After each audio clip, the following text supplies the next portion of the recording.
Duduk anak itu di atas pelaminan bersama suaminya yang rajin sholat. Dia pun juga orangnya sholat. Meleleh air mata ibu, air mata haru kebahagiaan. Ibu kok nangis? Senang hati saya Pak Ustaz. Senang kenapa? Selesai tanggung jawab saya Pak Ustaz, anak saya sudah nikah. Jadi tanggung jawab ibu sudah habis. Sudah Pak Ustaz. Kata siapa? Kata siapa tanggung jawab orang tua habis setelah nikah? Tengok dulu. Dulu suaminya baik. Dulu di rumah dia sholat. Tapi setelah menikah, tiba-tiba jilbabnya terbang, baju kurungnya melayang.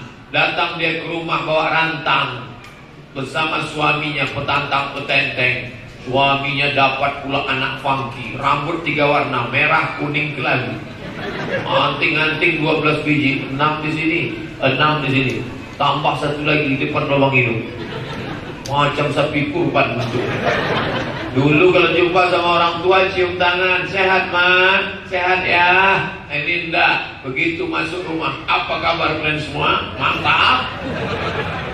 Maka ini tanggung jawab kita. Kita tak bisa mengatakan, kau sudah nikah, kau sudah punya suami, bukan urusanku lagi. Tidak. Tetap didudukkan dia. Kau anakku duduk sini. Kau menantuku duduk di sini. Kalian ini kenapa? Kesambat. Kerasukan setan. Jilbabnya mana? Rok panjangnya mana? Kenapa bisa begini? Suami, ini anakku ini bukan kau jumpa di tong sampah. Kenapa kau biarkan auratnya terbuka? Mesti kau jaga. Bapak salah juga dulu. Kenapa bapak terima aku? Itulah aku pun salah seleksi dulu. Mestinya aku buatkan timnya dulu. Tim fit and proper test. Ketua Dr. Mustafa Umar, Sekretaris Mawardi Muhammad Saleh, Bendahara Abdul Somad. Mestinya kami tes dulu. Tapi karena aku sudah terlanjur, apa boleh buat? Engkau mesti kembali ke jalan Allah. Nah, jangan diam saja. As-sakitu anil syaitan akhras. Diam melihat kebatilan adalah setan bisu. Sudah setan bisu lagi. Diam. Anak balik pakai celana pendek, diam. Pakai baju pendek, diam. Saya kalau sudah menengok orang pakai celana pendek, laki-laki nih, laki-laki pakai celana pendek, lutut hitam berkudis belakang. Kenapa tak pakai sarung? Kenapa tak pakai celana panjang? Pemain bola Pak Ustaz main futsal kan ada celana karet yang bisa menutup sampai betis. Pakai dulu di dalam pakai celana karet, habis itu pakai celana panjang. Pemain-pemain bola yang terkenal itu aja begitu. Ini baru antar kecamatan pakai celana pendek. Bapak Ibu yang dimuliakan Allah Subhanahu wa taala, maka bekal yang mau dibawa mati inilah yang penting. Tapi saya tak ingin habis pengajian ini besok Bapak Ibu bawaannya mau mati aja. Besok pagi tak ada yang berangkat lagi mengurus toko di pasar. Tak ada lagi yang mengurus kebun karet. Pak, gimana kabar toko Bapak? Udah tak saya urus Pak Ustaz, saya mau mati lah. Kita tetap urus itu. Karena doa kita, Rabbana atina fid dunya hasanah wa fil akhirati hasanah. Ini Hajar Aswad.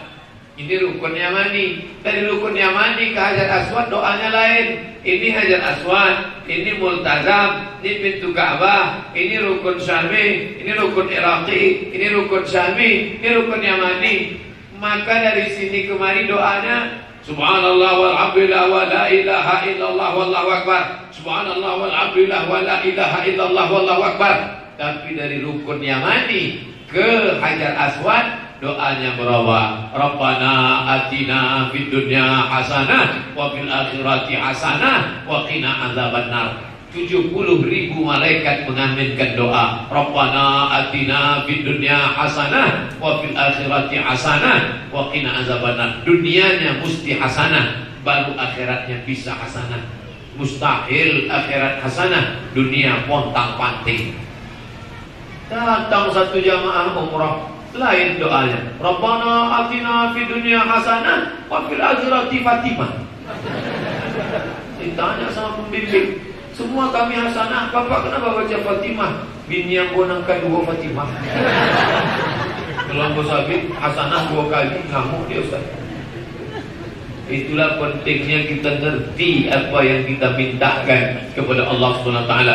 Idza qudiyatis shalah, kalau salat sudah dilaksanakan, salam kiri salam kanan sudah selesai, fantashiru fil ard, bertebaranlah kalian di muka bumi Allah. Untuk apa? Wabtagu min fadlillah. Makanya doa keluar masjid. Coba tengok. Allahumma inni as'aluka min fadlik. Ya Allah, aku memohon kepada Engkau, kasihlah aku karunia rezekimu. Beda sama doa masuk masjid. Doa masuk masjid, Allahumma ftahli abwaba rahmatik. Pak Ustaz, doanya tak itu, masuknya di sana, doanya tempel di luar. Masuk masjid doanya, ya Allah, bukakan untukku pintu rahmatmu. Karena masuk masjid minta rahmat Allah. Allahumma rahamni bil Quran, rahmati aku dengan Quran. Rabbil firli warhamni, rahmati aku. Tapi ketika keluar masjid, Allahumma inni as'aluka min fadlik, aku minta kepada Engkau, beri aku rezekimu. Karena keluar dari masjid mencari rezeki bukan berarti meninggalkan dunia. Saya tak setuju kalau ada ustaz ceramah, tinggalkanlah dunia. Dunia ini hanya menyibukkan kita saja. Bisnis tinggalkan, ruko tinggalkan. Nanti kalau dunia kita tinggalkan, yang ngambil siapa? Ahok. Tengok, pusing kepala orang. Oleh sebab itu maka dunia ini harus digenggam. Orang Islam harus menggenggam dunia. Karena kalau tidak, maka habis dunia ini dikuasai oleh orang lain. Maka Allah kirimkan nabi-nabi untuk menggenggam dunia. Nabi Muhammad SAW, apa kata dia? La taftahunnal Konstantiniyah, kalian akan menguasai Konstantinopel. Heran orang, apalah Muhammad ini ngomong Arab primitif, tak bisa tulis baca, tinggal di Jazirah Arab, kering, tanam-tanaman pun tak ada, istana tak ada. Tiba-tiba dia berkata, la taftahunnal Konstantiniyah, kalian akan menguasai Konstantinopel. Wala ni'mar amiruha, panglima perang terbaiknya adalah panglima perang saat itu nanti. Wala ni'mal jaisyu dzadikal jais, pasukan tentara terhebat adalah pasukan itu. Panglima perangnya itu bernama, namanya sama dengan namaku, kata Nabi. Ucapan Nabi tak sia-sia. Betul, dikuasai Konstantinopel oleh seorang laki-laki, namanya sama dengan Nabi kita, bernama Muhammad Al-Fatih.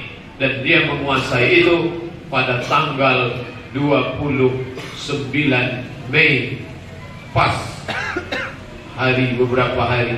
Inilah hari kehebatan orang Islam menguasai Konstantinopel. Jadi cita-citanya tak tanggung-tanggung. Konstantinopel itu siapa Pak Ustaz? Ada raja namanya Kaisar Konstantin.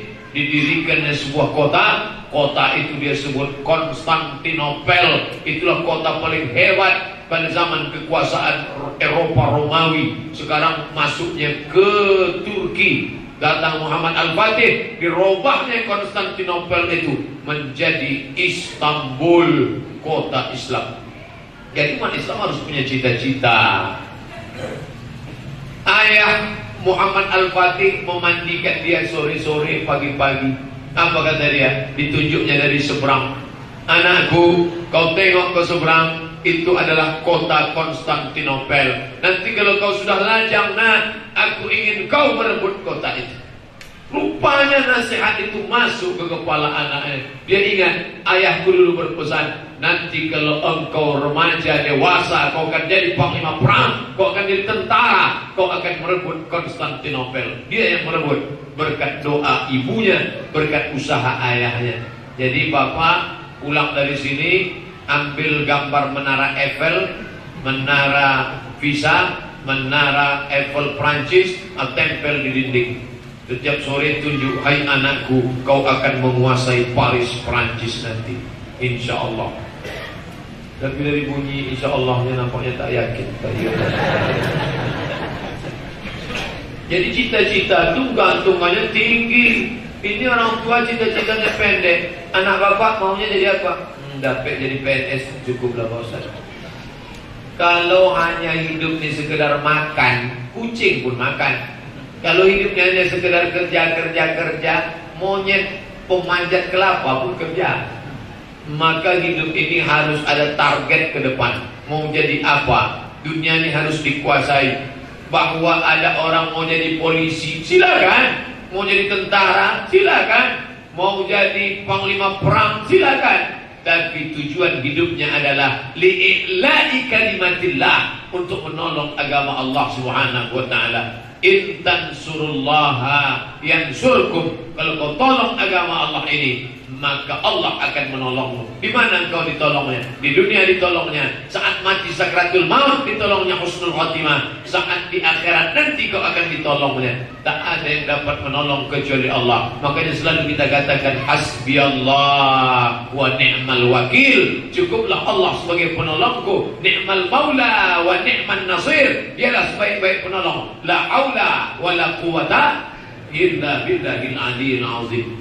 Bapak Ibu yang dimuliakan Allah, hidup yang singkat ini kalau tak dikejarkan untuk beramal, maka tak akan ada amal yang bisa dibawa menghadap Allah Subhanahu wa taala. Salat alhamdulillah sudah Pak Ustaz. Salat subuh, salat zuhur, salat asar, salat maghrib, salat isya, itu baru wajib-wajibnya saja. Salat sunatnya qabliyah subuh, qabliyah zuhur, ba'diyah zuhur, qabliyah asar, qabliyah maghrib, ba'diyah maghrib, qabliyah isya, ba'diyah isya, salat tarawih, salat witir, salat duha, salat sunat isyraq, salat sunat taubat, salat sunat awabin, salat sunat tasbih. Berbanyak salat-salat sunat. Saya tak maulah salat sunat Pak Ustaz. Yang penting salat wajib aja cukup. Nanti kau di surga tak punya rumah, di emperannya pun tak apa-apa termasuk jadilah Pak Ustaz. Kita ni kan kalau makan mau ada sayurnya, ada buahnya, ada sambalnya, ada dessertnya, ada agar-agarnya, ada minumnya. Kenapa ketika makan mau makanan komplit? Ketika kendaraan mau kendaraan cepat? Ketika rumah ingin rumah yang mewah, yang lengkap, kolam renang ada tamannya. Tapi kenapa ibadah secukupnya aja? Kok kenapa tak salat sunat?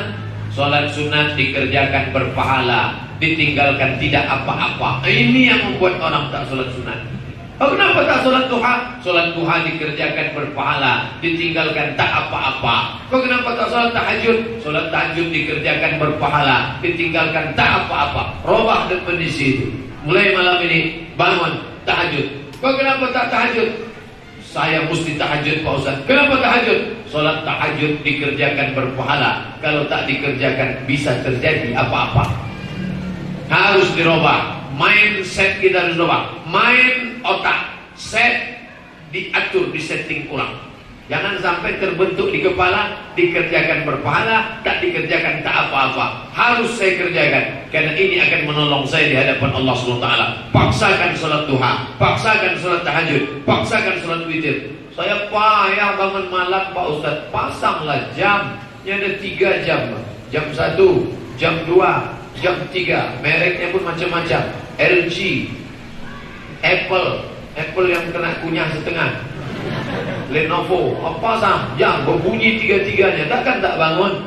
Sudah 3 berbunyi tak juga bangun. Pergi ke dokter spesialis THT, telinga, hidung, tenggorokan. Berarti dah menyala, gendangnya dah hilang sudah dalam. Inilah yang akan menolong di hadapan Allah Subhanahu wa taala. Adapun yang lain, habaan mansura, seperti debu yang ditiup angin. Ambil tepung terigu, letakkan di tapak tangan, hidupkan kipas angin nomor terkencang-kencang, letakkan, terbang, kawan terbang, istri terbang, anak terbang, harta terbang, kantor terbang, pakaian mewah, jas terbang. Tapi yang tetap kekal, illal ladzina amanu, kecuali iman, wa amilus shalihat, amal soleh. Maka kalau kau tahankan iman ini, bawalah dia. Kau pertahankan amal soleh ini, itu yang akan menolong di hadapan Allah Subhanahu wa taala. Bangun pagi, masuk kamar mandi, langkah kaki kiri, Allahumma inni a'udzubika minal khubusi wal khaba'is, pahala. Keluar dari kamar mandi, langkahkan kaki kanan. Harus ingat, sampai langkah kaki kita pun kita ingat, kiri apa kanan, kiri apa kanan. anak kecil yang baru ngapal doa, masih TK, saya nengok dengan mata kepala saya sendiri. Undangan di rumah jamaah, saya tengok anaknya keluar dari kamar mandi, sudah keluar masuk balik. Ditanya sama neneknya, kenapa masuk lagi? Tadi waktu keluar pakai kaki kiri, Nek. Jadi masuk lagi ke dalam, keluar pakai kaki kanan. Cucunya ingat, nenek tak ingat. Berapa banyak di antara kita ngaji, tapi tak masuk. Ngaji wala balik, pengajian Ramadan tiap malam, tapi minum masih juga lagi pakai tangan kiri. Idza akala ahadukum falyakul biyamini. Kalau kau makan, makanlah pakai tangan kanan. Wa idza syariba ahadukum falyashrab biyamini. Kalau kau minum, minumlah pakai tangan kanan. Fa inna syaitana ya'kulu bishimali. Karena setan makan pakai tangan kiri. Wa yashrabu bishimali. Setan minum pakai tangan kiri. Setan kalau sudah menengok orang minum pakai tangan kiri, apa kata dia? Hai bro, brother, kata dia, kawan saya nih. Mau digoda sama setan, jangan goda. Kenapa? Sesama setan larang saling menggoda. Kawan kita itu biarkan aja gitu. Oleh sebab itu maka beramal ini dari hal-hal kecil, remeh-temeh, sepele. Selama ini ngobrol aja tak tentu arah. HP berbunyi terus, TM mania, ngomong tak tentu arah. WhatsApp, Twitter, BBM, Instagram, YouTube, video, macam-macam. Habis waktu. Maka di bulan agung mulia, ingat apa yang akan kita bawa menghadap Allah. Kawan-kawan, berapa kawan di Facebook 5.000, berapa kawan di Twitter 10.000. Bisa kawan itu menolong kita di hadapan Allah SWT? Tak bisa. Maka untuk sementara tinggalkan. Yang akan diperkuat adalah zikir. Subhanallah wa bihamdihi, subhanallahil azim, subhanallah wa bihamdihi, subhanallahil azim, subhanallah wa bihamdihi, subhanallahil azim. Tiap hari itu saja. Update status itu aja isi. Subhanallah bihamdihi, subhanallah. Gimana kabar kau, sehat? Subhanallah bihamdihi, subhanallah. Kalimatani, ada dua kalimat. Khafifatani 'ala lisan, ringan di lidah. Thaqilatani fil mizan, tapi berat pada timbangan mizan hari kiamat. Timbangan. Fa amma man saqulat mawazinu, siapa yang berat timbangannya, fa huwa fi 'ishatir radiyah, maka kehidupannya di akhirat diridhoi Allah. Kenapa berat timbangan amalmu? Karena banyak zikir. Subhanallah wa bihamdihi, subhanallahil azim, subhanallah wa bihamdihi, subhanallahil azim. Duduk di kantor, kebetulan orang tak ada, zikir banyak-banyak. Ketika kebetulan orang ada, linmas, pelayan pelindung masyarakat.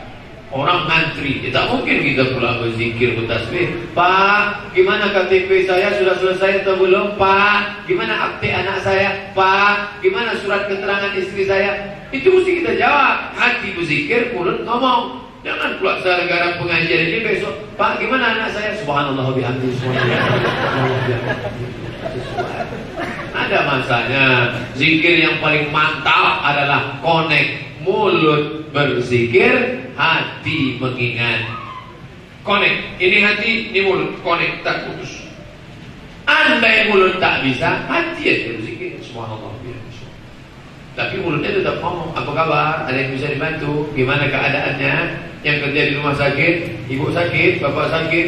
Nah, ini semua baik. Tapi yang paling penting adalah zikir. Ustaz, nampaknya Allah itu tak adil, Pak Ustaz. Jangan kau katakan kalimat itu. Allah maha adil. Al-adlul latif. Maha adil, maha lembut, maha baik. Kenapa kau katakan tak adil? Suami saya bisa baca Quran, saya tak bisa. Suami saya bisa salat tarawih, saya tak bisa. Suami saya bisa i'tikaf, saya tak bisa.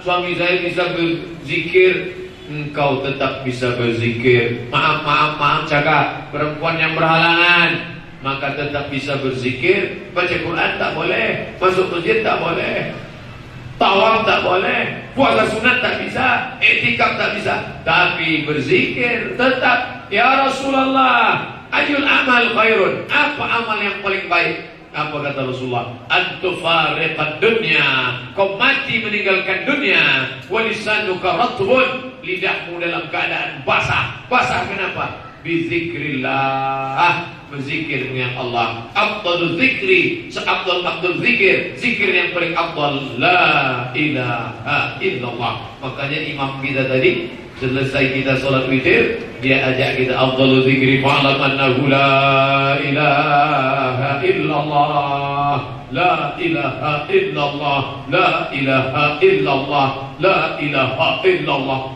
Pak Ustaz, kenapa tadi Pak Ustaz menggoyang kepala? Entah, saya tak tahu, saya tengok orang goyang-goyang. Saya goyang kepala karena kebetulan bernapas saja. Tapi bagi sebagian saudara-saudara kita, digoyangkannya kepala, dia ingin menghunjamkan kalimat itu ke tangkai jantungnya, mengusir setan yang bersemayam di dalam. Karena setan tak berbisik telinga, setan tak berbisik kelewat mata telinga. Coba tengok ayatnya. Allazi yuwaswisu fi sudur. Setan yang yuwaswis berbisik fi sudur. Oh, di sendok ya Pak Ustaz. Fi sudur pakai ra. Fi sudurin nas. Setan yang berbisik di dada manusia. Dada bagian mana? Sebelah kiri, di jantung. Disitulah dia berbisik. Maka orang yang berzikir itu menembakkannya di tempat setan berbisik. La ilaha illallah, la ilaha illallah, la ilaha illallah. Mengusir setan pergi. Kenapa mesti kuat Pak Ustaz? Karena ketika zikir kuat, setan lari tunggang langgang lintang kukang. Makanya muazzin kita tadi suaranya kuat. Allahu Akbar, Allahu Akbar. Lari setan. Makanya kalau azan berkumandang, terdengar suara anjing melolong. Oh, kenapa anjing melolong? Anjing menengok setan lari. Oh, jadi anjing-anjing bisa nengok setan Pak Ustaz? Bisa. Saya inginlah nengok setan Pak Ustaz. Ganti matanya. Setan itu ada untuk diyakini bahwa dia menggoda kita. Cukup. Apa pula untuk nengok setan? Setan tak perlu ditengok. Justru kita minta lindung kepada Allah. Idza qara'tal Qur'an, kalau kau baca Quran, fasta'iz billah, minta lindung kepada Allah. A'udzubillahi minasyaitonir rajim. Kenapa sebelum baca Quran minta lindung kepada Allah? Supaya jangan sampai setan membolak-balikkan isi kepala sehingga melahirkan tafsir liberal, mengeluarkan tafsir sekuler, ayatnya ayat Quran tapi tafsirnya tafsir setan. Makanya kita minta lindung kepada Allah. A'udzubillahi minasyaitonir rajim. Mau masuk kamar mandi, minta perlindungan kepada Allah. Allahumma inni a'udzubika minal khubuthi wal khaba'ith. Kenapa? Karena tempat kotor, tempat najis, kamar mandi, tempat setan. Minta perlindungan Allah Subhanahu wa taala. Minta lindungnya hanya kepada Dia saja, tidak kepada selain Dia. Bapak Ibu yang dimuliakan Allah, maka amal-amal yang lain mungkin berat, tapi amal ini ringan. Salat sunat ringan. Saya tak bisa lagi solat nih Pak Ustaz. Kenapa? Kaki sakit. Zikir bisa. Tegak lama, rukuk lama, sujud lama. Mantap. Tak bisa Pak Ustaz. Salat duduk tak bisa Pak Ustaz. Baca Quran pun tak bisa Pak Ustaz. Asal dibuka Quran ni meleleh air mata. Sedih. Enggak Pak Ustaz. Tak nampak titik ya, titik non titik. Jadi kalau begitu mana? Pejamkan mata, banyak-banyak berzikir. Allazina yadhkurunallah. Orang-orang yang berzikir mengingat Allah. Qiyaman, waktu tegak, wa qu'udan, waktu duduk, wa ala junubihim, waktu berbaring dia pun ingat Allah. Apa kata dia waktu berbaring? Bismika Allahumma ahya wa tidur. Orang dulu sebelum tidur baca doa. Orang sekarang enggak, sebelum tidur update status. Bangun tidur update status. Mau makan update status. Dulu orang Malaysia mau makan gini. Orang Indonesia enggak, sebelum makan gini. Makan dulu yuk. Semua diupdate. Sampai akhirnya mau mati pun ditanya orang, apa status terakhirnya? Tidak. Semua mau diupdate. Apa Ibu yang dimuliakan Allah? Maka yang perlu kita update itu adalah, aku kalau mati nanti bawa apa? Facebook selalu bertanya, what? Apa yang kau pikirkan? Facebook selalu bertanya, apa yang kau pikirkan? Coba sekali-sekali balik Facebook, kau pikirlah tentang mati kan? Karena aku aja yang kau tanya apa kau pikirkan.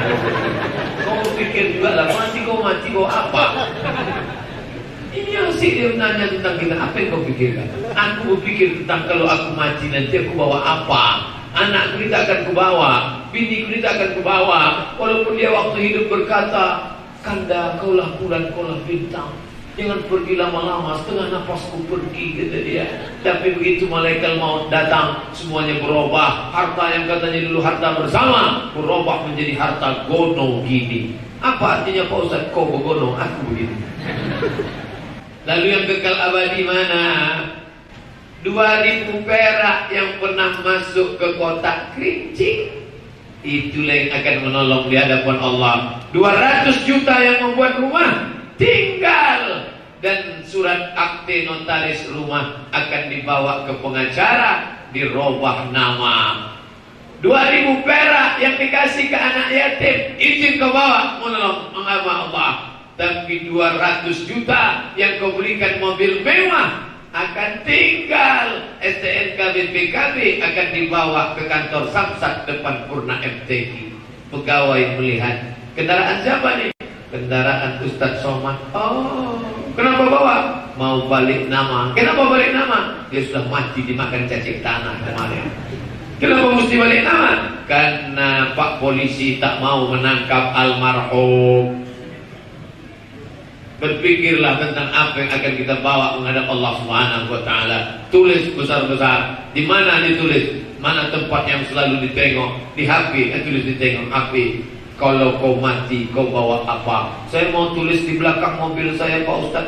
Bagus, tulis di belakang. Kau mati bawa apa? Tapi kalau di belakang mobil ditulis, yang tahu orang di belakang, yang bawa tak tahu. Orang di belakang bawa, tengoknya. Kau mati bawa apa? Iya juga ya. Setiap pagi orang, dia kebetulan tinggal di Sukajadi, ngajarnya di Panam. Bayangkan dari Sukajadi ke Panam berapa kali dia berhenti. Depan mall SKA, berhenti mobilnya. Orang belakang nengok, kau mati bawa apa? Iya juga ya. Akhirnya berhenti lagi mobil itu di Simpang Akap. Simpang Akap yang ada BPK, Babi Panggang Karu. Lewatlah Semanung Kali, Raja Guguk Senam Bela lewat Positengah. Kau mati bawa apa? Iya juga ke Semanung Kali. Apa yang akan kubawa nanti menghadap Tuhan Allah Bapa? Habis itu belok mobil tadi, masuk ke Tabik Gadang, berhenti lampu merah. Sampai di Tabik Gadang, truk-truk, mobil Lorena, mobil Makmur, Medan Jaya berhenti. Supir-supir truk menengok, kau mati bawa apa? Iya juga, aku lebih lama di truk daripada di jalan. Memangnya nanti aku mati bawa pusuh, kata dia. Ingat orang. Jadi buatlah tulisan-tulisan pendek, singkat, bermakna. Memang dia bukan ustaz, dia tidak penceramah, tapi kata-katanya ini dah. Saya tengok anak-anak muda sekarang di motornya ditulisnya di belakang Red Devil, setan merah. Gambar warna merah. Setan merah, kata dia. Setan pun heran, anak ini tiap hari baca Auzubillah, tapi gambar aku ditempelnya di motornya.